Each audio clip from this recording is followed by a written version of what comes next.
Aku ingat, masih ingat sampai sekarang itu. Bahkan di situ aku hafal surah Al-Fil. Kalau khusus ngafal Al-Quran itu di kelas 2 MTS itu. Jadi ketika aku masuk pesantren, ada yang ngomong, itu abang itu, imam itu, yang imam kita itu hafal Quran. Aku bilang, mana mungkin, bohong nggak kau?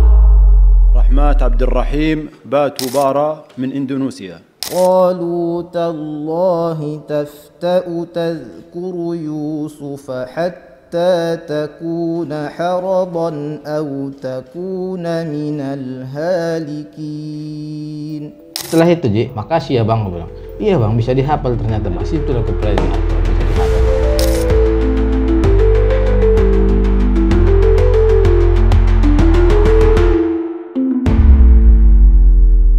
Assalamualaikum warahmatullahi wabarakatuh. Selamat datang di Imam Muda Podcast dengan tema Quran Talks. Di depan gua ada sahabat gua, ada guru gua juga, ada teman ngopi yaitu Rahmat Abdurrahim Batubara. Assalamualaikum, Ji. Waalaikumsalam warahmatullahi wabarakatuh. Ini alhamdulillah kita bisa ngobrol yang seru-seruan sebenarnya. Alhamdulillah. Main kan, Ji? Sejak tegang lawan. Iya. Gue yang tegang malah. Nah, jadi di episode ini kita akan kuliti sahabat saya. Shit, kayak kambing gue dikulitin. Oh iya. Kita akan kuliti beliau, ilmunya, kehidupannya hingga hari ini, dan bagaimana beliau bisa merawat Al-Quran dalam kehidupannya sehari-hari. Mat. Ya, gimana, Ji? Sehat kau? Alhamdulillah. Tapi dengar judul obrolan kau tadi ngeri-ngeri sedap kita. Oh. Berat kali. Nggak berat, Pak. Kita bikin enteng aja, ya kan? Iya. Mat, kita kan udah kenal tuh dari tahun 2015 ya? Iya, 15-16 lah gitu, ya kan? Iya kan? Kita S2 bareng di PT IKI, di Perguruan Tinggi Ilmu Quran, sekarang jadi Universitas. Ya, PT IKI. PT IKI juga, Universitas PT IKI. Iya. Yang perlu dikuatin tuh Jakarta aja, Universitas PTI Jakarta gitu. Kaget gue. Universitas gitu dia. Universitas Perguruan Tinggi gimana? Universitas PTIK Jakarta. Iya. Oke, kita alumni PTIK. Iya. Cuman satu-satunya di Jakarta. Oh, enggak lagi. Iya, makanya harus kenceng. Jakarta gitu. Itu dia. Nah, ya. Setelah kenal Haji Rahmat dalam satu kelas, seru. Beliau adalah sahabat di kelas. Nggak cuma itu, tapi beliau juga ternyata gurunya mahasiswa S1. Lebih tepatnya instruktur tahfiz. Oh, instruktur. Nyimak hafalan. Oh, nyimak hafalan. Iya. Ya nggak sih? Dan setelah gua tahu dia sebagai instruktur tahfiz, akhirnya gue belajar kan. Makanya pertama kali ingat gua, Mat, gua belajar huruf Ain. Aku udah lupa itu. Pokoknya aku ingat di tangga aku belajar huruf Ain ke antum. Sampai hari ini ingat, alhamdulillah ala kulli hal. Mat, gimana sih perjalanan hidup lu tuh? Lu dari mana? Gua rasa lu dari Medan udah pasti. Karena ada bukan Medan, Ji. Asahan. Iya. Nanti komplain orang Medan. Oh, beda ya? Apa pula orang Medan dia orang Asahan itu ya? Beda. Tapi umumnya kalau udah di Jakarta, kita dari Sumatera Utara itu dibilang dari Medan. Kan gitu. Karena ibu kota provinsinya kan Medan. Gitu kira-kira. Nah, gimana sih kau itu dulu menjalani kehidupan masa kecil lu, Man? Masa kecil, Ji ya? Kalau masa kecil bayi lupa aku, Ji.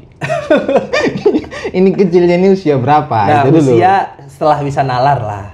7 tahun mungkin. 7 tahun itu SD dong. SD. Iya kan. Kalau SD ya layaknya seperti anak-anak lain juga SD itu. Yang gua ingat itu ya SD di usia 6 kali ya. 6 tahun masuk SD. Tapi di saat itu gue belum aku belum, kalau dulu dibilang sekolah Arab gitu, ibtidaiyah. Okay. Yang sore. MI, ya Madrasah Ibtidaiyah gitu. Kalau aku nggak salah itu SD-nya di kelas 5, baru aku dimasukin orang tua ke MI tadi. Nah, jadi jomblang tuh. SD-nya di kelas 5, ya kan, MI-nya itu baru kelas 1. Gitu. Oh gitu, jadi mulai berinteraksi dengan Quran secara reguler lah. Ya artinya, tapi nggak juga, Ji. SD itu walaupun SD Impres dia ada mata pelajaran agama. Jadi aku ingat sekali, masih ingat sampai sekarang itu Bahkan di situ aku hafal surah Al-Fil. Oh, di iya. SD itu gitu. Di MI itu? Enggak. Oh, di SD. SD Impres itu, SD negeri, ya kan. Jadi ada mata pelajaran agama, di situ ada hafalan, ya juz-juz amma kali ya, surah-surah ya kan. Nah, salah satunya itu ada hafalan surah Al-Fil. Jadi aku ingat banget aku hafal surah Al-Fil itu ya di SD Impres itu. Oh. Itu. Berarti ada surat Al-Fil dalam kehidupan lu ada warna tersendiri lah ya. Karena di buku itu kan biasa Ji, di buku agama dulu itu kan dia nggak kayak kitab-kitab khusus kan. Kalau kitab-kitab itu kan fikih dia misalnya kayak Fathul Qorib bahas benar-benar fikih semua ya kan, fikih ibadah apa gitu. Nah, kalau buku agama yang dia misalnya percetakan Erlangga gitu-gitu kan, itu dia apa ya, isi pelajaran agamanya itu dia nggak ini general, jadi kadang ada cerita tentang Al-Fil. Nah di situ tuh ada pasukan gajah. Pasukan gajah, ada tertera tuh surah Al-Fil ya. Gua senang, gua hafalin aja jadi hafal. Senang karena ceritanya. Iya. Oh, Masya Allah. Coba dihafalin gitu. Nah, kamu pernah pesantren berarti dong? Iya, pesantren pernah, tapi itu habis SD, setelah taman Setelah SD. Pesantren Di Asahan, di Darul Ulum. Ada tuh pesantren paling ini ya. Ya untuk Paling baik ya, paling top ya. di Asahan tuh paling besar ya, maksudnya dari wilayahnya ya. Dan masa aku itu ya santrinya paling banyak ya di situ. Masa aku itu sekitar 1.600-an santri itu. 1.600 santri. Iya, tapi ya semua lah ya. Sama ya dari kelas 1 MTS sampai Ada cowok cewek ada. cowok cewek ada. Oh, gitu. Setengah-setengah kali. Atau banyak kan ceweknya? Gak aku hitung pula waktu itu. Iya. Iya kan katanya kan cewek lebih banyak dari laki-laki sekarang kan?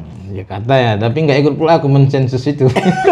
Iya karena aja lah udah. Iya kan? Iya benar. Nah, terus yang menarik ini ketika melihat sosok Rahmat, ya gue pribadi sebenarnya pengen tahu mulai beliau itu gue pengen tahu lu mulai menghafal Quran tuh. Oh banyak kali pingin tahu kau. Enggak.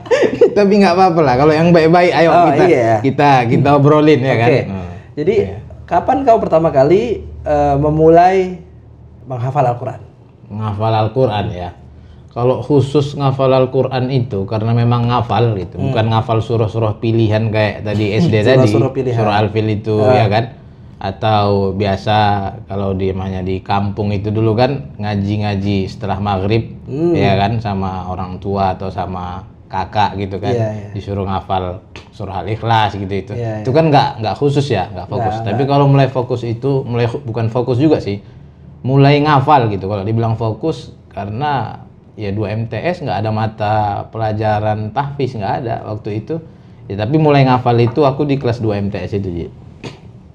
Di Darul Ulum itu? Iya di Darul Ulum itu. Karena aku masuk Darul Ulum ngajiku belum lancar, masih terbata-bata. Oh. Dan aku belum bisa nyebutin huruf ro lah. Dulu R itu R. Jadi kalau perkenalan itu aku perkenalkan nama saya Rahmat Batubaha gitu. Cadel gitu. Oh, cadel. Iya, terus aku diledekin ya. Kalau sekarang kata anak sekarang dibully gitu ya kan. Ya, aku upayakan aku belajar pakai kalimat ini. Ulas melingkar di pagar. Lama-lama aku bisa Ji. Ular melingkar. Iya, kalimat di pagar wa Umar kan setiap katanya itu wa Umar. Iya, ada huruf R kan. Nah, itu kulatih terus aku termotivasi karena ketika kelas 1 itu Ji, aku daftar untuk ikut kelompok hafal Quran. Aku nggak dibolehin gara-gara nggak bisa bilang huruf R itu. Di pondok itu loh. Jadi aku termotivasi belajar untuk huruf R itu gara-gara itu. Ini belum bicara ro ya, tapi bicara huruf R aja. R aja. Iya. Yang penting ro-nya R deh. Iya, karena memang aku dari kecil, dari SD sampai masuk pesantren itu 2 MTS itu baru bisa nyebutin bilang huruf R normalnya kayak orang-orang gitu. Oh berarti huruf ro juga ada kesan tersendiri. Itu dulu aku Bismillahirrahmanirrahim gitu Ji. Kayaknya Ji. Iya Ji, bener. Oh gitu. Ya itu adanya begitu.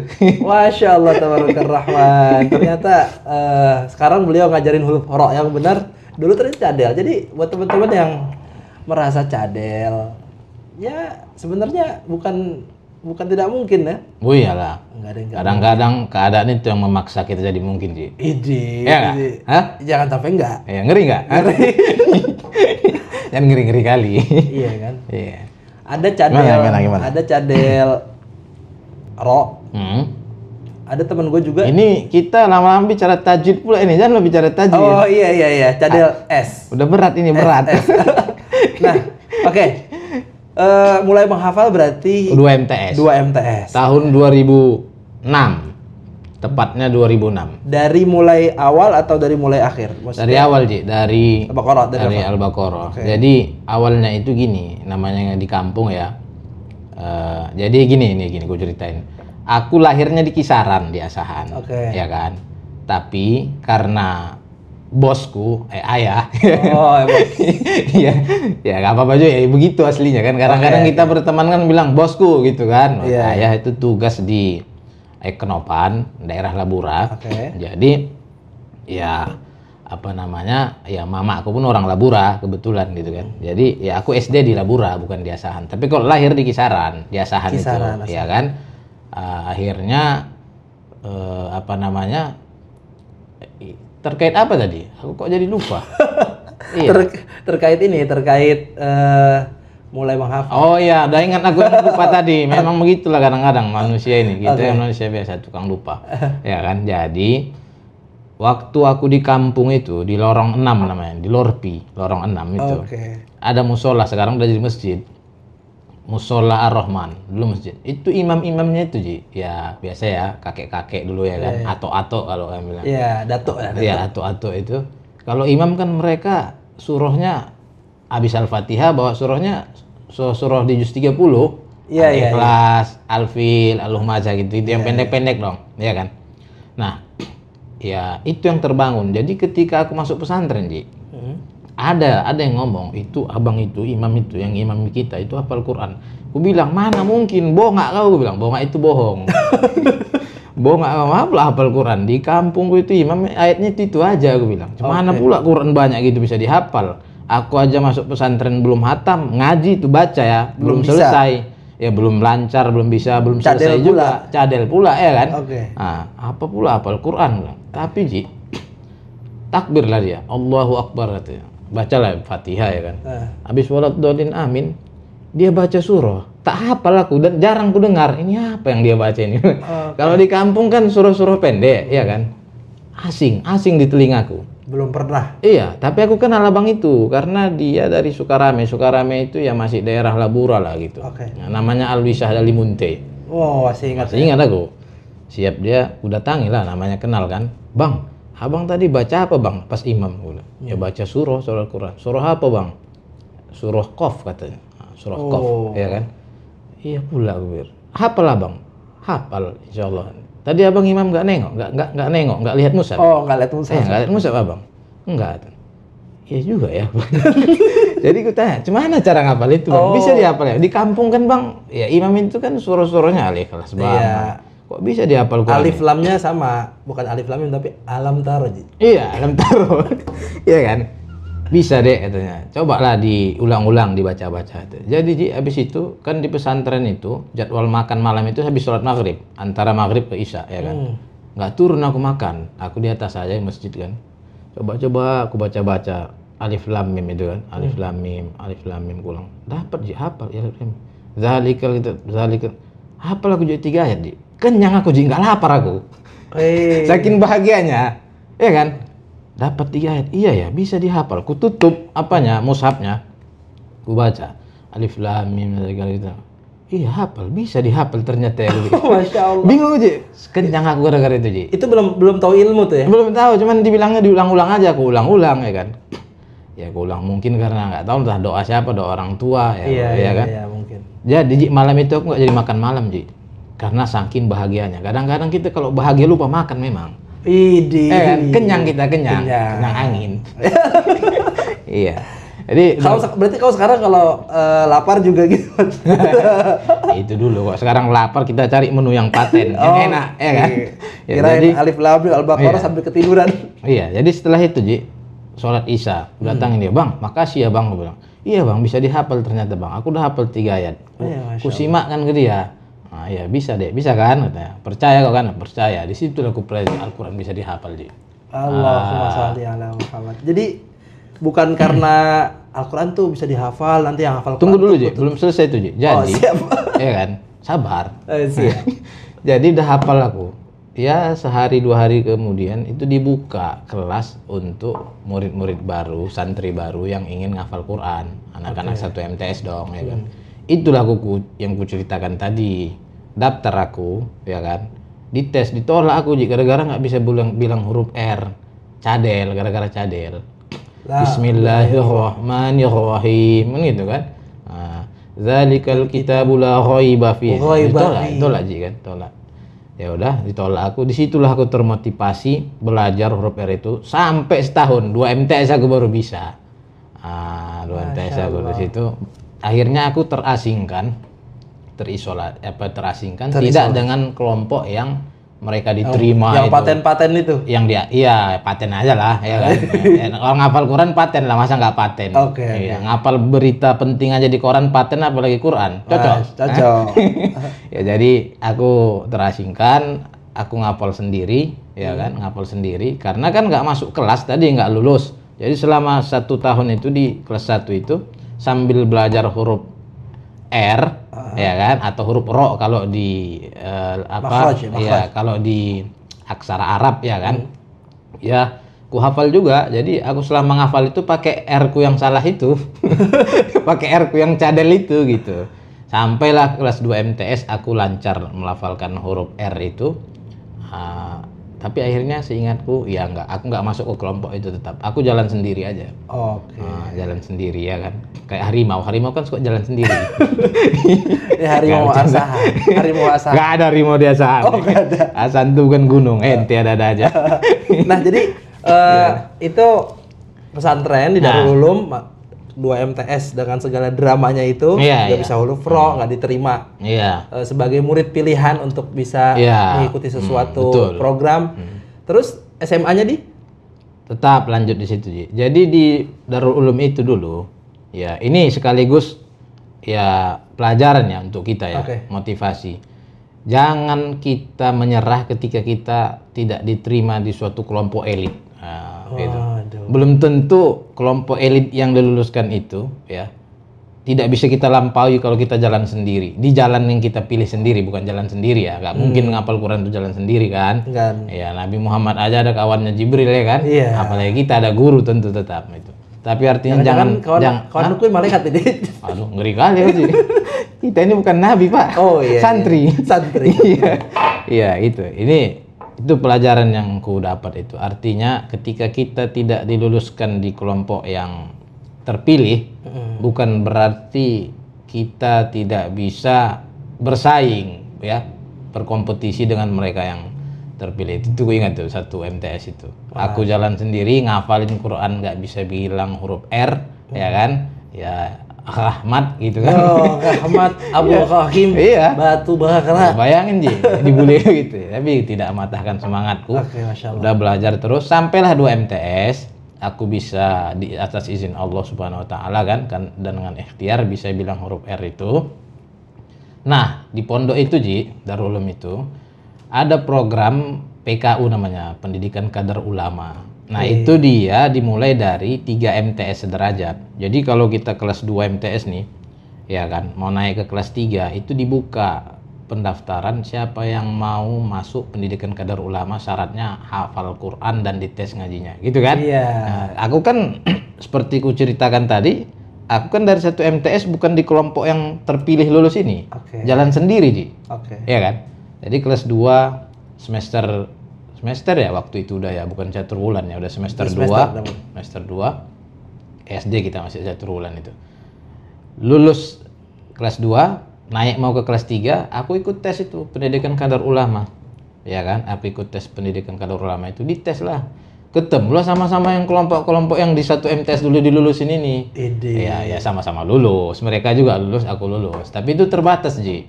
Ada pepatah Arab yang sesuai dengan keadaan lu mungkin ya. Man sara 'ala darbi wasala.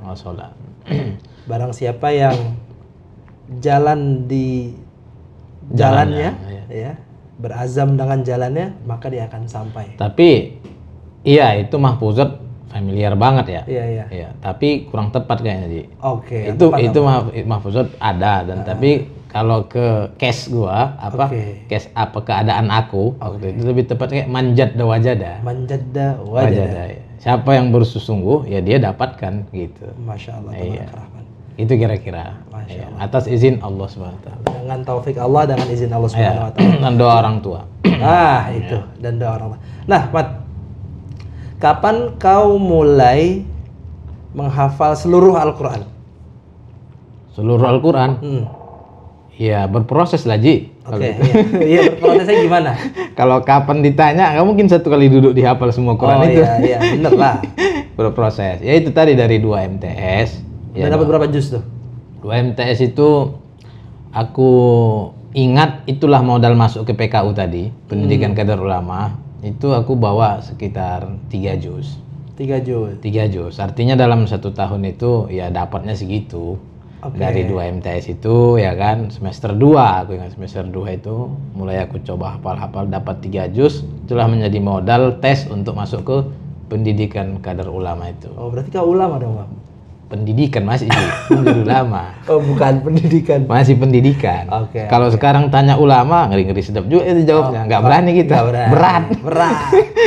Ilmu kita masih cuman penggemar ulama. Itu pasti. Kalau itu pasti. Iya. Kita cinta ulama. Pecinta ulama. Pencinta ulama. Bismillahirrahmanirrahim. Mudah-mudahan kita dijaga, Mat ya, untuk bisa mencintai orang-orang soleh. Amin. Nah, Mat, kita langsung lompat deh. Lompat, jangan tinggi-tinggi kali, jatuh nanti. Iya, nggak apa-apa. Lompat langsung ke PT IKI. Mulai. Tapi kau dari tadi nanyain aku belum kutanya kau. Cuma masa berkawan begini? Oh, siap. Kau mau tanya apa, Bang? Iya. Tadi udah kau tanya aku masa kecilku cemana, prosesku ngapal Quran. Ya, kalau kau cemana pula, itu kau ceritakan juga lah. Itu berkawan namanya, ya kan? Aku mulai menghafal Quran memang waktu itu di sekolah waktu di Jakarta. Ada di daerah Bangka, sekolahnya namanya Al-Hikmah. Itu aku sebenarnya udah kelas 2 SD. Al-Hikmah di Kemang situ bukan? Bangka. Bangka ya? Di Bangka. Iya. Jadi aku tuh kelas 1, kelas 2 hafal juz 30 sama juz 29. Wih, paten kali. Ya, tapi belum lancar. Iya. Kau tahu sendiri. Iya. Kalau masih kecil tuh hafal ini besok SD. Hafal yang lain, yang ini hilang. Ya, tapi SD itu, Ji? SD kelas 1, kelas 2. Paten itu ngeri itu, Ji. Ya nggak ngeri-ngeri aja, banyak yang hari ini banyak kali. Iya. Nah, terus aku dimasukin ke pesantren di Kudus.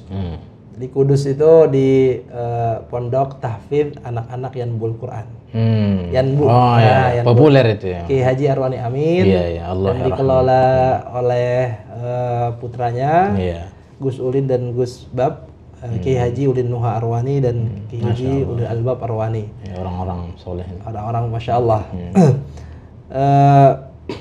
Di sana aku sebenarnya harusnya kan langsung kelas 3. Ini aku turun lagi kelas 1. Oh gitu ya. Mestinya kelas 3 SD ya? Mestinya kelas 1. Ya aku mulai hafal lah di situ. Dengan segala dramanya. Paten gitu aja. SD kau udah ngapal Quran. Aku SD aku ingat, aduh macam-macam kerjaan. Itu bukan paten, Mat. Jadi aku juga nggak tahu. Oh gitu ya. Aku juga nggak tahu. Berkah arahan orang tua ya. Ya pendidikan itu. Orang ya tua. yang aku rasain adalah ya orang tua aku emang mengarahkan bener-bener aku. Betul, gitu loh. Ya mudah-mudahan setiap bacaan ini bisa jadi pahala kan buat mereka. Kan? Oh ya pasti itu. Amin. Ya, pasti. Nanti kita bahas aku lagi nanti aja. Oh ya siap. Nah kau dulu aja. Aduh. Nah, aku penasaran ketika di PT IKI lah. Oh PT IKI. Karena di PT IKI lompat itu, kita ya. Lompat. Okay. Di PT IKI itu kau sudah mulai mungkin ikut kejuaraan yaitu Musabaqah Hifdzil Quran. Apakah langsung mulai ikut 30 juz atau langsung atau mulai dari 5 juz, 10 juz? Oh jadi cerita tentang lo apa ya di PT IKI tapi lebih spesifiknya tentang MTQ lah gitu. Oke, ya. berkarir di MTQ lah. Sebetulnya Ji kalau MHQ ya atau MHQ. ya lomba tahfiz Quran itu Hifdzil Quran itu sebenarnya sebelum PT IKI aku udah ikut di RT gitu. Dia dari bawah lah ya kecamatan apa di daerah dulu kan daerah. Ya cuman setelah masuk PT IKI memang jadi lebih terarah dia. Fokus ya. Ya, di mana itu dimulai dari MTQ Ibnu Sutowo. Merebutkan piala Ibnu Sutowo. Disitulah. Hadiahnya berapa itu? Lupa aku, Ji. Mungkin karena kurang banyak jadi lupa aku. Kalau banyak ingat biasanya kan gitu. Iya, benar. Kan gitu kan. Kalau kasih dolar banyak ingat nggak? Oh, ingat kali tuh. Iya. Aslinya ingat dan disedekahkan gitu loh. Itu dia. Ingat. Jangan ingat kantongnya sendiri, Pak. Bukan. Mungkin orang ingat tuh kalau dikit banget sama banyak banget, Pak. Iya. Ini biasa aja. Iya. Jadi itulah MTQ Ibnu Sutowo. Aku di situ coba yang 10 juz dulu. 10 juz juara 2. Runner up, enggak juara 1 aku. Okay. Cuman menurut guru-guru, ya menurut guru-guru di sana itu kan guru-guru kita instruktur tahfiz itu banyak ya, ada Ustaz Syahrial Libasha. Ya kan, ada Ustaz Ilhamuddin Qasim dan lain-lain itu. Mungkin menurut mereka aku potensial, Pak Dahuri terutama itu. Akhirnya dari situ ada masa depan. Iya, bisa dibina kira-kira gitu. Iya, dan dibinasakan pun bisa sebetulnya. Tapi bisa dibina ini gitu. Tapi mereka lebih memilih aku dibina gitu, bukan dibinasakan. Kan, gitu. Kalau dibinasakan mungkin nggak jumpa kita ya kan. Iya. Jadi Ji, datanglah waktu MTQ provinsi tingkat DKI. Ya kan? Mungkin menurut guru-guru kita itu aku punya potensi, aku dimasukin lah ke mewakili Jaksel 10 juz. Wali kota. Iya, mewakili tingkat provinsi DKI, mewakili Kota Madia Jakarta Selatan. Ya kan. Waktu itu alhamdulillah di tingkat provinsi tahun 2011 tuh. 2011 aku pertama itu ya ikut 10 juz itu disuruh diikut di 10 juz. Alhamdulillah kedua juga, Ji. Sama nasibnya kayak di Ibnu Sutowo. Entah karena aku memang anak nomor 2 kali ya, jadi kedua terus itu. Tapi gitu kau termotivasi tuh akhirnya? Iya, tapi belum terpola ya. Jadi hanya modal semangat tuh, Ji. Modal semangat, belum diarahin, belum dipolarisasi ya kan, dibentuk lah gitu belum.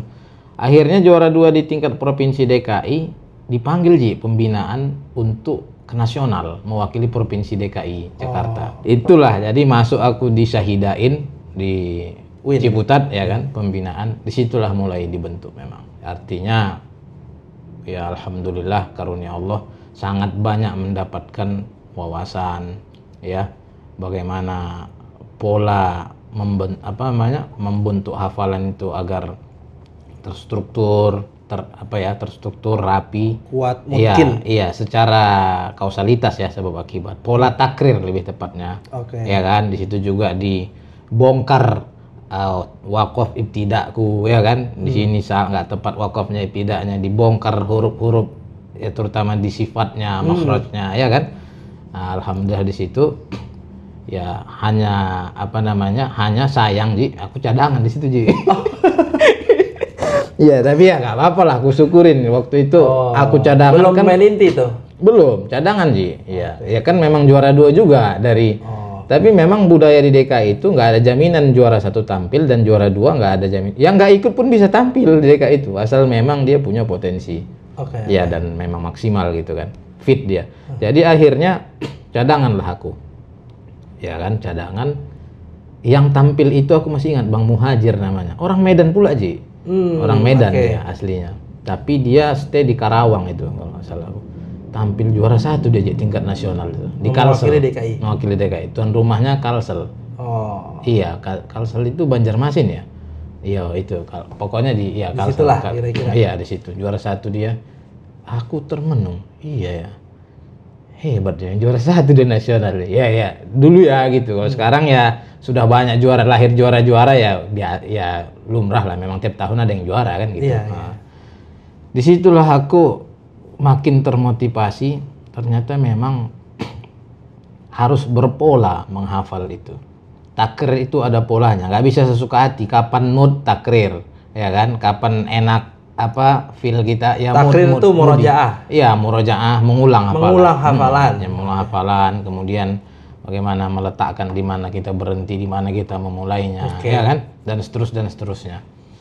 Setelah itu hadir tahun 2012, ya kan, 2012. Tapi aku sudah dipindah di amanah guru-guru, aku dipindah ke sorry itu sih. Aku masih 10 juz. Oh. Tahu nggak, Ji? Ya itu tadi ya, mungkin ya memang sudah itu belum kali. Sudah baru hafal 10 juz atau sudah 30? Sudah 30 juz, tapi dia manahkan ikut 10. Oh, ikut 10. Berarti memang mungkin menurut guru-guru itu kapasitasku. Oke. Ya kan? Ikutlah, juara 2 lagi Ji sama kita tahun kemarin. Aduh, kacau ini gue pikir. Tapi ya sudahlah, itu rezekinya gitu. Tapi Ji, aku percaya aja bahwa memang guru-guru itu berniat memang membesarkan, mendidik kita ya kan sebagai muridnya. Nggak taunya Ji, singkat cerita nih, malah aku ditampilin 20 juz Ji, di nasional tahun itu. Yang tadinya pembinaan 10 juz ya kan, juara 2 malah aku tampil 20 juz Ji. Tampil 20 juz, ditampilin ke 20 juz. Itu yang di luar dugaan. Di luar dugaanku, memang aneh bin ajaib DKI ini gitu. Iya kan? Gak ada pola dia memang kan gitu. Artinya ya dia melihat kesiapan peserta. Hari misalnya MTQ-nya di bulan Juni atau Juli. Lu juara di Januari, juara 1. Kalau lu nggak bisa pertahankan predikat lo itu, kualitas lo itu, lo bisa ya di Juni lo nggak bisa ikut kompetisi, bisa atau diparkir lo nggak ikut kalau lo nggak jaga, nggak konsistensi itu harus. Tapi konsistensi itu dari kualitas bacaan, hafalan, atau ada lagi selain itu? Iya, itu intinya itu. Tapi kan untuk menjaga konsistensi semua itu, kita perlu pola hidup yang disiplin kan. Karena ya kalau pola hidup kita berantakan ya pasti pola murojaah kita juga berantakan ngulang hafalan itu ya kan. Ya misalnya ya di hari Rabu kita udah jadwal misalnya jam 6 habis subuh ngulang juz 1 misalnya ya. Tapi malamnya kita nonton bola ya kan sampai mau jam 5 tidur kita bisa lewat lah itu jangan berantakan itu biasanya gitu. Gitu sih Ci. Jadi ya akhirnya setelah itu tapi di nasional gua kalah Ji. Enggak juara 2 tapi juara harapan. Enggak. Aku ingat Ji kata Ustaz Ripai itu di Jakarta Barat, orang LPTQ Jakarta Barat, gua masih ingat. Ditepuk-tepuk dia dadaku. Sabar Batubara ya, kau ini kayak MU gitu. Padahal aku fans Barcelona. Aku fans MU. Iya makanya aku ini Ustadz ini udah kalah dibilangnya pula. Aku macam MU katanya. Maksudnya Ustadz, aku tanya, aku perjelas. Iya, kau ini kalah di awal, menang di akhir. Oke, itu extra time. Kupikir itu nggak MU, Ustadz, itu anak muda India, aku bilang. Kalau MU kan tim, ya kan? Sepak bola kan tim, Ji. Ini kan individu, kita sendiri. Oh, individu benar. Anak muda India itu Ustadz, dia bilang. Tapi aku pun orang India, orang Batak, aku bilang. Bilang gitu, dia ketawa dia. Itu sebetulnya dia menghibur aku. Kenapa dia bilang gitu? Karena aku Ji ketika tampil di Ambon itu, Ambon tuan rumah 2012, itu aku tanpa bel, tanpa khofi langsung jali karena aku ya mungkin jam terbang ya. Tanpa khofi, tanpa jali itu maksudnya apa? Bukan, tanpa khofi maksudnya biasanya kan orang mendapati kesalahan jali, salah besar, jali itu besar. Khofi ya kan? itu kecil, ringan. Iya. Ya kan? Itu melalui khofi dulu, ringan baru besar. Aku nggak ada ringan langsung besar. Salahku. Kenapa ya? Mungkin kalau menurut pengalamanku, analisaku itu jam terbang. Dikasih soal, aku tidak terbayang soal itu. Di mana? Dibacakan sepenggal ayat, aku tidak terbayang di mana letak sepenggal ayat itu. Ngeblank, gelap. Iya benar sih. Ya kan, gelap. Tapi begitu diteruskan sedikit, ya, habis gelap terbitlah terang. Itu kali. Dari situ Ji, nggak ada salahku lagi Ji. Makanya dia bilang Ustaz Ripa itu, kau ini ke MU, artinya kebobolan duluan. Tapi habis itu bersih terus sampai selesai. Tapi tetap aja penilaian MHQ beda sama main bola kan gitu Ji. Gitu, ya kan, main bola golnya yang dihitung. Kalau MHQ kan ya ada sistem tersendiri lah. Iya. Tentunya berbeda gitu kan. Ya akhirnya memang nggak rezeki, aku kalah. Nah, tahun depannya itu di 2013 masih di 20 ya, masih diamanahkan di 20. Nah, alhamdulillah ya mungkin berkat selain didikan guru-guru itu tadi jam terbang itu memang mempengaruhi. Jam terbang itu maksudnya kita sering tampil, Ji. Sering tampil di mimbar, ya nakal dikit lah. Kalau istilah dulu pas peserta MTQ itu tawab. ikut di provinsi ini, ikut di kabupaten ini kan. Sebetulnya nggak semata-mata hadiah, ya senang juga ada hadiah. Siapa yang nggak senang kasih hadiah ya kan? Iya. Tapi lebih kepada mematangkan mental. Iya, mental tadi. Biasa kita di forum itu, di mimbar itu kan. Nah, itu dari.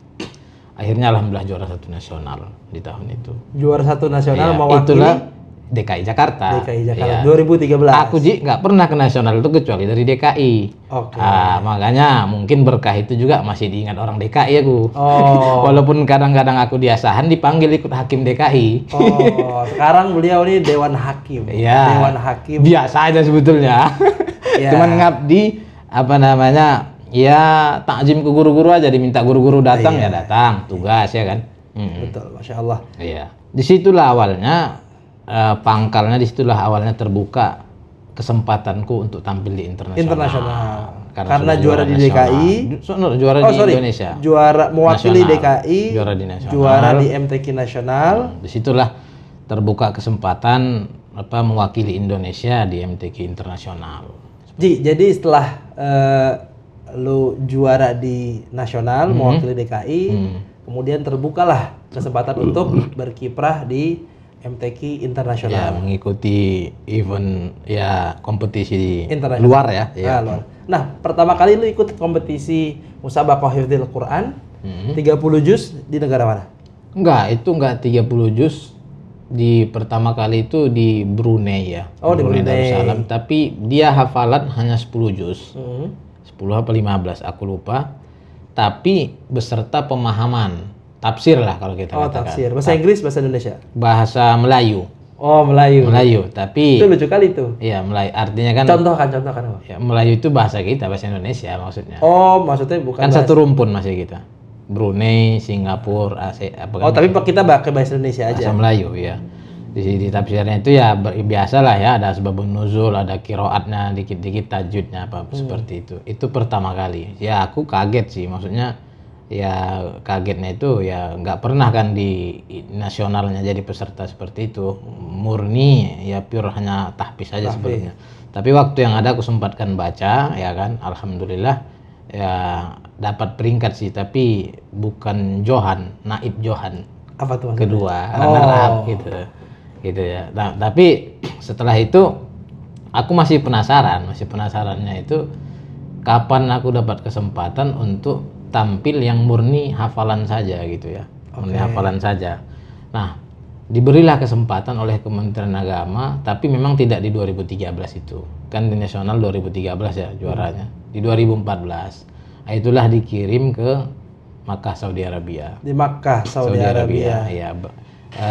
Karena memang mungkin aku waktu itu ada golongan 15 juz ya, ya kan? Tidak ada 20 juz itu. Jadi diikutkan yang di golongan 15 juz itu. Nah, adapun 30 juznya Muhammad Lutfi Sulaiman. Teman kita juga itu. Iya, karena dia di nasional itu juara 30 kalau aku nggak salah, aku lupa lah gitu ya. Akhirnya karena di Saudi itu yang ada 30, 15, nggak ada 30, 20, nggak ada gitu. Nah, 15 diikutkan 15 itu. Ya senang aja Ji, senang, nggak punya pikiran apa-apa, penting umroh udah gitu. Iya. Oh ini acara MHQ di Saudi. Iya. Itu acaranya di pelataran Masjidil Haram. Iya, di pelataran di Haram Jadid. Di Haram Jadid, pelataran Haram Jadid itu. Ini lomba ngaji. Iya. Dari seluruh dunia pesertanya. Iya, tapi memang waktu itu Haram Jadid itu lagi banyak tukang tak kerja lagi beresin itu. Itu kau keganggu nggak tuh, Pak? Iya, nggak keganggu, maksudnya pas tampil. Pas tampil kan Bismillahirrahmanirrahim tes. Tak.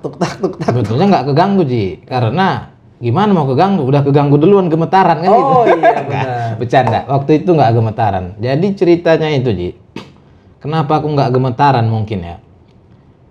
Jadi ini pelajaran juga. Kalau di Indonesia itu rapi ya sistem musabaqah itu, ada jadwal tampil hari apa dan sebagainya. Anehnya di Saudi itu ketika itu, mungkin sekarang sudah lebih rapi, nggak ada jadwal. Jadi kita itu peserta nggak tahu kapan kita tampil. Ya namanya masih jet lag ya, kita biasa tidur di Indonesia. Aku tidur Ji, tidur aja aku. Waktunya itu kalau nggak salah aku waktu zuhur. Ya kan habis zuhur istirahat. Jadi tiba-tiba dibangun sama mereka. Di hotel. Lagi di hotel. Andunisi gitu kan. Nah, iya.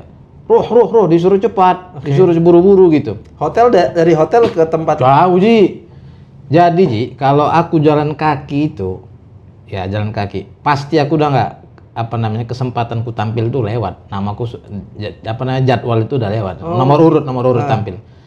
Kebetulan ada kayak mobil yang mobil golf gitu. Iya, mobil golf gitu dibantu naik situ. Jadi kekejar. Yang buat biasa naruh zam-zam. Iya, aku nampilnya tuh lengan pendek Ji, lengan pendek. Baru bangun tidur. Ya begitu, akhirnya tampil. Ya setelah melalui tasfiyah ya, tasfiyah itu kayak seleksi di hotel sebelum ke mimbar utama. Nah, mimbar utama itu mereka seleksi di hotel maksudnya gimana? Seleksi di hotel itu Ji, peserta-peserta di screening dulu. Kalau memang tidak layak untuk tampil di mimbar utama itu dipulangkan ke negara masing-masing. Udah sampai sana yang penting umroh deh. Iya gitu. Jadi udah setelah melalui itu yang aku ketiduran itu kan. Aku kira tampilnya juga paling mungkin di hotel-hotel, mungkin di hallnya atau di aula apa di mana gitu. Ternyata di Haram Jadid sono jauh, ya kan. Nah, tampil lah. Tapi itu hikmah Ji. Karena bangun tidur, gak ada beban, gak ada pikiran apa-apa. Tapi sempat sih artinya kok begini ya gitu mikir gitu. Tapi ya percaya dengan berkah air Zam-Zam. Berarti kau kayak model ini. Aku minum ya bismillah ya, bismillah. Tampil aja apa adanya gitu. Model pemuda kahfi kali. Aduh, jauh Ji. Ya amin mudah-mudahan ya. Iya kan? Bangun tidur udah. Iya, akhirnya fresh dari fisik juga tampil lah akhirnya Ji. Ya habis tidur ya. Cuman itu tadi kostumnya memang ya nggak prepare. Ya kan? Itu surat apa yang dites pertama? Yang pertama kali itu aku yang Ali Imran. Ali Imran. Iya, Ali Imran itu. Ada tuh di YouTube itu. Walillahi ma fis samawati wal ardi itu. Oh, enak itu. Iya, artinya nggak kayak kejadian di Ambon, nggak ngeblank gitu nggak. Ini kebayang, langsung kebayang. Biasanya kan gitu ya. Kalau kita udah kebayang itu, kita tinggal hati-hati aja ngebacanya. Makanya hati-hati itu. Iya. Makanya hati-hati itu harus pakai hati bacanya. Nggak bisa hati-hati pakai kaki. Bahaya itu terpeleset biasanya. Contohin gimana misalnya? Ya sebenarnya itu lebih kepada rasa ya yang sudah dilatih ya. Tidak bisa instan langsung itu. Antum coba lihat kalau Syekh Muhammad Khalil Husari baca. Dia seperti berada di dunianya sendiri kan? Iya benar. Iya, hanya dia sepertinya. Dia nggak seolah-olah di depannya, di belakangnya nggak ada siapa-siapa. Hanya dia asik dengan dirinya sendiri. Iya, walaupun di depannya ada ribuan orang dengerin. Kalau di Mesir kan biasa ya. Iya, tapi asik aja. Mungkin dia terapkan konsep itu aku yang coba contoh dari dia. Kau internalisasi itu. Iya. Coba menerapkan konsep ihsan itu kira-kira. Jadi kita beribadah ya kita merasa dilihat Allah aja gitu. Jadi kayak kira-kira setoran hafalan ke Allah Subhanahu wa taala. Kira-kira. Berat. Dan juga dibesar-besarkan. Ya kira-kira gitu kira-kira. Jadi ya sudah, apalagi pangkal soalnya itu walillahi ma fis samawati wa ma fil ard, ya kan? Bagi Allah, milik Allah, apa-apa yang waduh, udah Allah langsung ini pikir. Ya aku ini punya Allah. Hakim itu pun punya Allah. Semua apa yang nggak punya Allah Pak? Ma fis samawati. Udahlah kalau begitu. Punyamu ini Allah, gua bacalah kan gitu. Kan gitu. Kalam ini pun punyamu ya Allah, kan gitu kan? Iya, Al-Qur'an kan kalam Allah, punya Allah juga. Udahlah bismillah lah kita baca. Walaupun baru bangun tidur lengan pendek ya kan. Ya aku baca Ji, baca.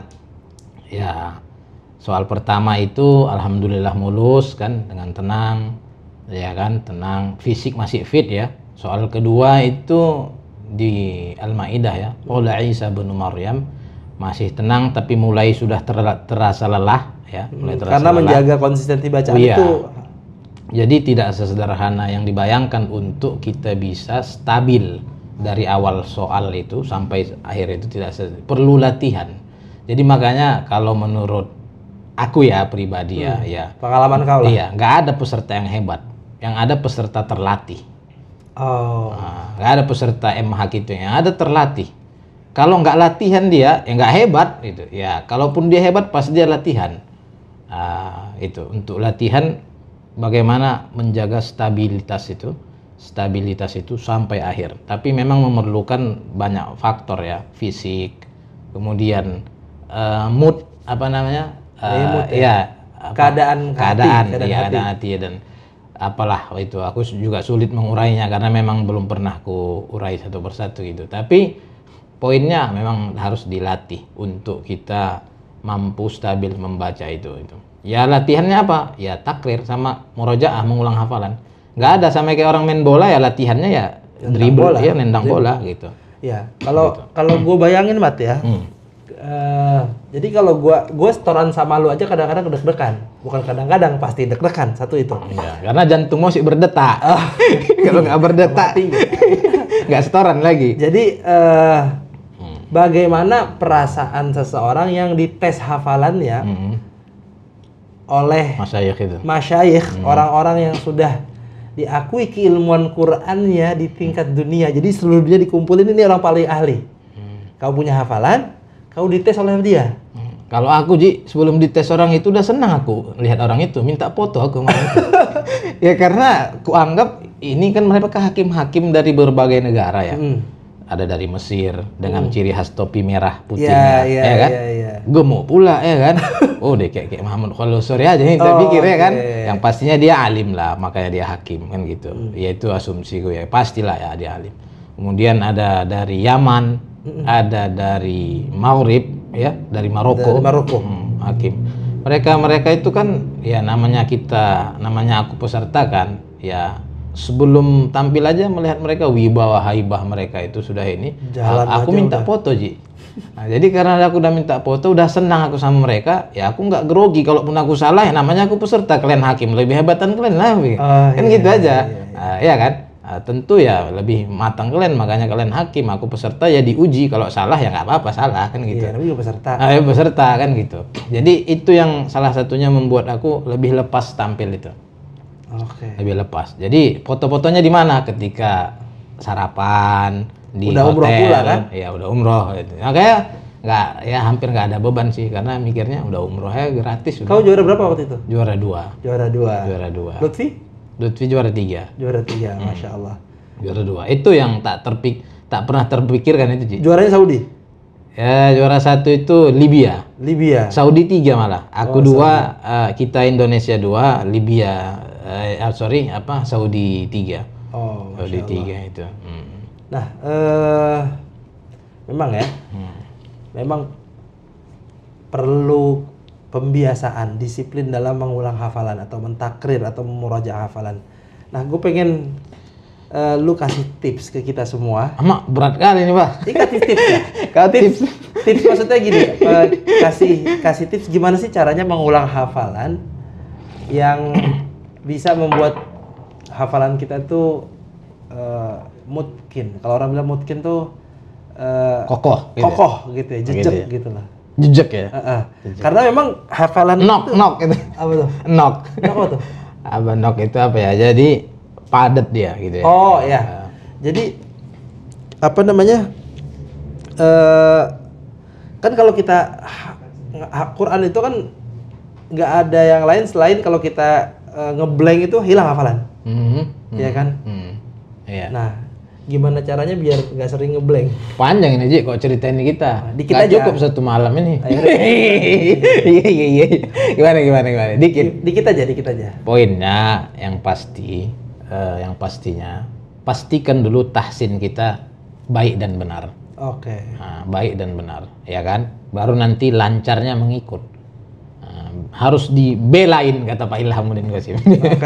Harus dibelai tapi ya ditambahin aja biar dia sopan. Belain, harus dibelain deh, benar, lancar, indah kayak gitu. Jadi ya tahsinnya dulu Ji. Tahsinnya nanti setelah tahsinnya soal pola takrir itu memang panjang lah ya kalau kita omongin di sini. Tapi apapun itu Ji, metodenya terserah mau apalah, mau metode ini itu ABC, cuman satu sih kuncinya, istiqomah. Konsisten dalam mengulang hafalan. Iya, mengulang hafalan itu kan adalah latihan itu sendiri. Ya. Ada sesuatu yang menarik ketika kita ini buat anak sendiri ya. Tapi nanti mungkin kau bisa kasih sudut pandang. Jadi itu semakin kita belajar Quran, ya kan? Semakin kita belajar Quran itu mau dari mulai keilmuan cara bacanya aja dulu deh. Nggak usah tafsir dan lain-lain lah. Kok merasanya tuh kita makin jauh dari kebenaran. Maksudnya dalam tanda petik merasa belum benar. Merasa belum benar. Ya memang harus begitu. Kalau udah merasa benar selesai kita tak belajar kita lagi. tapi keadaan psikologinya itu kok emang rata-rata jadi seperti itu, atau memang kalau buat gue pribadi kan semakin misalnya gue belajar huruf aja dari ain ke lu gitu ya. Sampai sekarang kok ain gue kayaknya belum paten itu. Itu bagian daripada kekayaan hazanah Al-Qur'an itu sendiri. Oke. Ya kan? Kaya ilmu itu, artinya dari guru yang ini kita mendapatkan ini, ya dari guru ini kita bisa mendapatkan pelajaran yang ini gitu. Semakin banyak kita belajar, terus belajar kita, ya tentu ada hal-hal baru yang kita dapatkan gitu kan. Ya itu bagian daripada kemewahan Al-Quran itu sendiri. Kemukjizatan Al-Quran. Iya, mukjizat itu sendiri gitu. Iya kan. Cara bacanya seperti apa? Cara menghafal seperti apa, banyak lah, ada yang sambil tersenyum. Perkataan siapa tuh? Qaul siapa tuh? Semakin dia makin banyak tahu, dia makin merasa bodoh. Umar ya kalau nggak salah. Iya. Kalau Umar bin Khattab. Iya gitu. Merasa bodoh itu maksudnya merasa nggak tahu gitu. Iya. Nah, bukan jahil apa ya maksudnya itu tadi. Makin merendah kira-kira. Iya, makin merasa banyak yang tidak diketahui gitu. Nah, kita langsung lanjut lagi ke apalagi nih, aduh. Bagaimana apa yang kau rasakan setelah kau hidup dengan Al-Quran? Maksudnya hidup dengan Al-Quran tuh dingin juga malam-malam ya, kopi pun belum datang. terus bercanda. Sini kita makan. Bercanda. Ada nasi gila depan situ, ajib. Gila pula kita makan nasi itu. terus ya. Nah, apa yang kau rasakan ketika kau kau memilih untuk terus bersama Al-Quran gitu lah. Impactnya apa? Karena katanya kan kalau bersama Al-Quran itu berkah. Kalau bersama Al-Quran itu Allah akan jaga, Allah akan mudahkan. Emang apa sih yang kau dapatkan dalam kehidupan kau? Yakin aja sih. Keyakinan itu yang terus, ya yang tidak luntur ya. Yakin. Ya. Kalau menggunakan aku mengumpamakan gini, ini terinspirasi dari Pak Ilhamuddin Qasim juga ini. Ada lagu Malaysia, Suci Dalam Debu. Ya kan? Suatu hari nanti pastikan bercahaya. Al-Quran itu bercahaya, Dek. Pak Ilham itu bilang, dia kalau nyebut adik mahasiswa PTQ adik aja, nggak pernah tetap adik karena dia senior kan.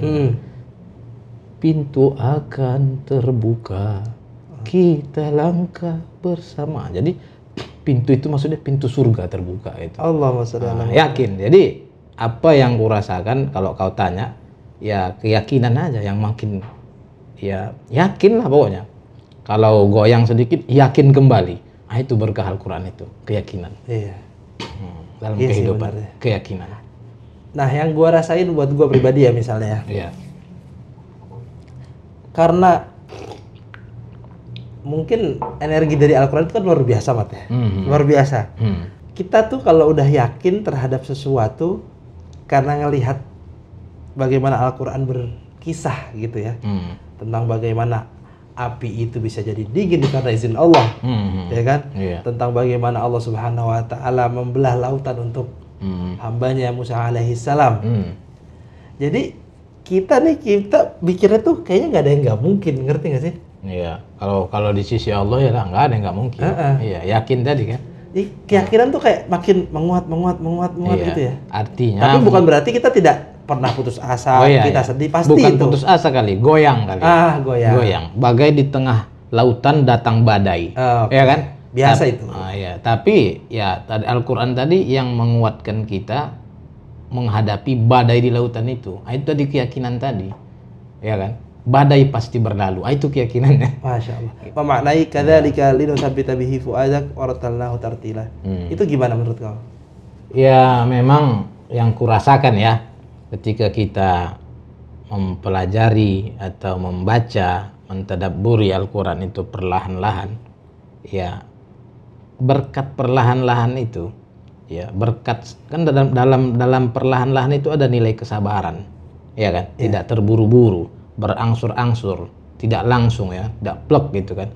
Itu adalah proses memantapkan jiwa itu sendiri. Kira-kira gini, Ji.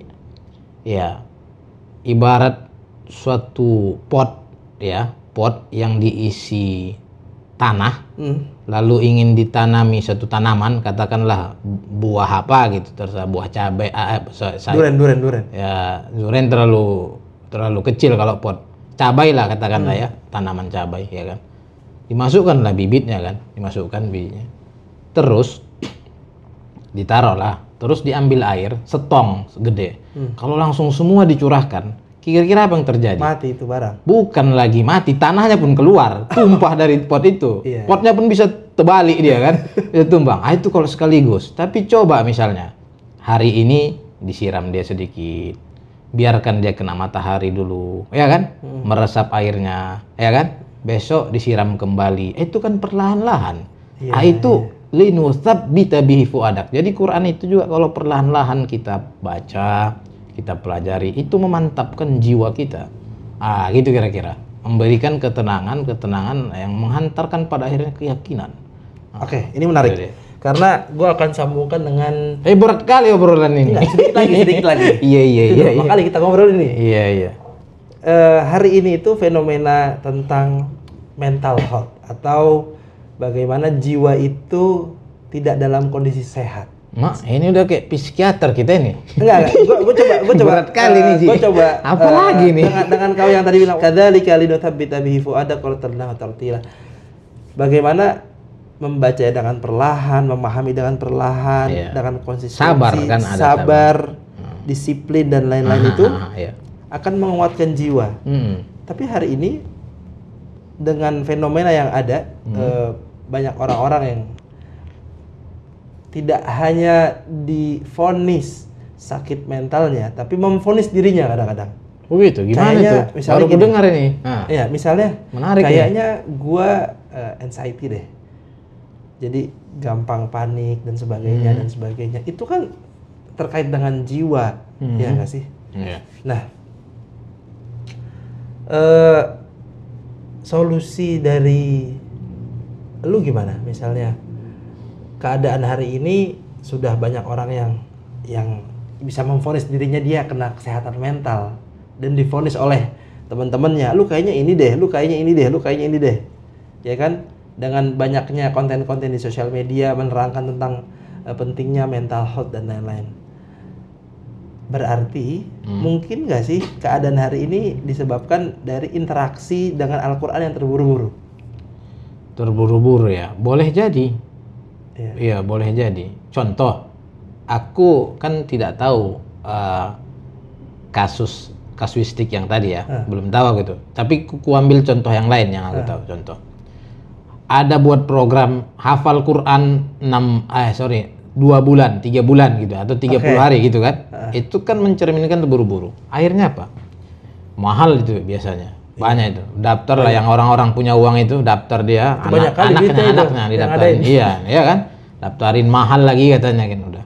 Ya, siapa yang nggak mau orang hafal Quran dalam sebulan atau 3 bulan? Kita juga mau. Kita juga mau, cuman kita kan tahu prosesnya. Jadi daftarlah mereka yang punya uang. Akhirnya apa? Ya memang ada yang selesai ngafalnya, tapi habis ngafal hilang memang semua gitu tuh. Setoran aja numpang lewat ya kan? Setoran terus numpang lewat gitu. Akhirnya apa? Komplain kan. Jiwanya terganggu kan. Marah-marah akhirnya dia. Penipunya program bulan ini, kalian tipu aku ini nggak gitu.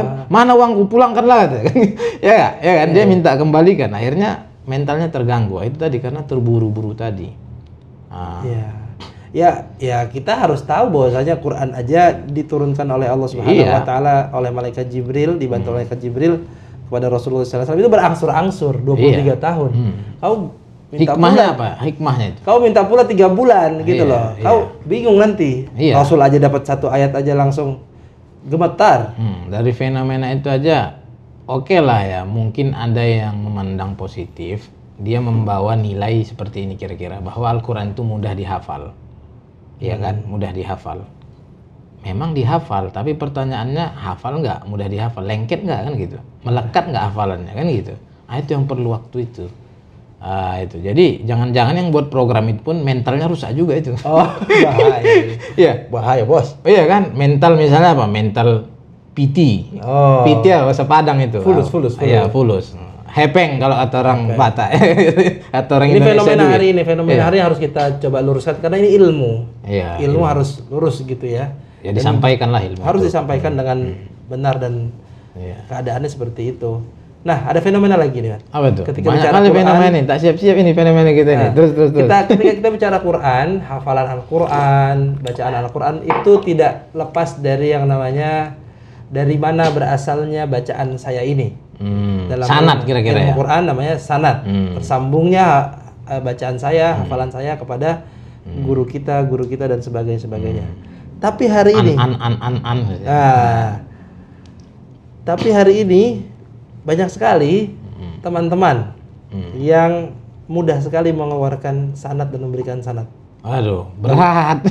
Iya. Terus kita bahas sedikit aja. Nanti kita tanya kawan-kawan kita juga. Iya, nanti kita undang Salim Ghazali bercakap ini. Oh, jangan sampai bercakap itu bicara. Iya. Gimana kok fenomena ini seperti ini, sedangkan kita pun setoran sama guru kita itu mulai dari 1 lembar. Iyalah, bertahan. Besoknya 3 lembar. Iya, baru kadang 2 ayat salah disuruh mundur. Bukan disuruh mundur. Iya kan? Kau kalau besoknya lagi bisa datang nggak apa-apa. Minggu depan aja. Betul. Ya kan? Mungkin ada amalan-amalan khusus juga kan? Iya. Kau puasa banyakin lah. Macam-macam Minta ampun lah lah dan sebagainya. Iya. Dengan proses yang panjang itu hari ini banyak fenomena yang 2 hari Mat, dapat sanad, Mat. Ada itu ya? Oh, banyak kali. Aduh, ampun. Iya kan? Banyak kali. Aku ngelihatnya jangan sampai kalau ada kita tes ya, kita datangi dulu tempatnya itu. Aku maulah 2 hari gitu. Kita tengok lu langsung, kita rasakan gimana itu programnya gitu kan. Iya. Ya, tanpa mengesampingkan bahwasanya Quran itu untuk seluruh ini ya, tapi ilmu Sor juga gitu, Ji. Sor apa tuh? Sor itu menantang juga, tertarik juga aku pengen dengar itu gitu. Benar. Iya kan? Iya kan? Dan bahkan kalau kita dulu di pesantren itu ya, surat Al-Fatihah itu bisa 6 bulan, Mat. Iya. Betul itu. Al-Fatihah 6 bulan. Iya. Entah apa yang salah ya, kita juga nggak tahu kan. Pokoknya kita datang lagi besok kalau datang lagi namanya guru. Mungkin kan dari gitu. sisi apa ya, keyakinan, betul-betul menghunjam ke jiwa ya kan. Nah, itu kesabaran yang kau bilang tadi itu. Kesabaran itu yang dibentuk. Pola Quran itu. Karena kan guru-guru dulu itu tidak hanya melihat zohir ya, tidak hanya melihat lisan, lapas ya. Maka mungkin Al-Fatihah bisa sampai 6 bulan itu dia lihat ini orang sudah membaca dan mengamalkan belum, mengimplementasikan belum, dirinya sudah implementatif belum sebagai Al-Fatihah, kira-kira gitu ya. Nah itu baru dia dianggap lulus, baru lanjut Al-Baqarah dulu. Nanti kita bahas sanad ya. Amak berat kali itu, Ji. Gak apa, tapi sama kawan-kawan kita. Iya. Pancing-pancing aja. Ya, aku ini kan gak ahli kali, Ji. Ini cakap-cakap aja, cerita aja ini. Kita nggak ada yang ahli, tapi kita kan punya teman-teman yang ahli. Iya, amin. Mudah-mudahan luang waktu mereka. Kalau boleh, Ji, guru-guru kita programin, kita undang, Ji. Misalnya kayak Walid Ahsin Sakho. Oh pasti. Iya kan? Kiai Muhsin Salim. Pasti. Ya kan? Kiai Nanti insya Allah. Ustaz Fatoni. Ya. Mumpung ya kita doakan mereka nanti kau temani aku di sini. Oh siap kalau itu. Kan aku nggak tahu. Siap ketua. Siap. Jadi ya itu memang Imam Muda ini memang tempat kita untuk bisa berkumpul bersama-sama guru-guru kita. Amin ya Allah. Dan dari situ Allah kita mudahkan. bisa membersamai orang-orang yang soleh kan, insya Allah kita akan mendapatkan keberkahan juga. Amin. Karena kan diri kita jauh dari kesolehan pasti itu. Tapi mudah-mudahan dengan berinteraksi dengan guru kita, ta'azim sama mereka, sama teman-teman kita, memuliakan mereka, mensejahterakan mereka, insya Allah bismillah. Amin. Insya Allah kita bisa mendapat kebaikan. Amin. Ya nggak sih?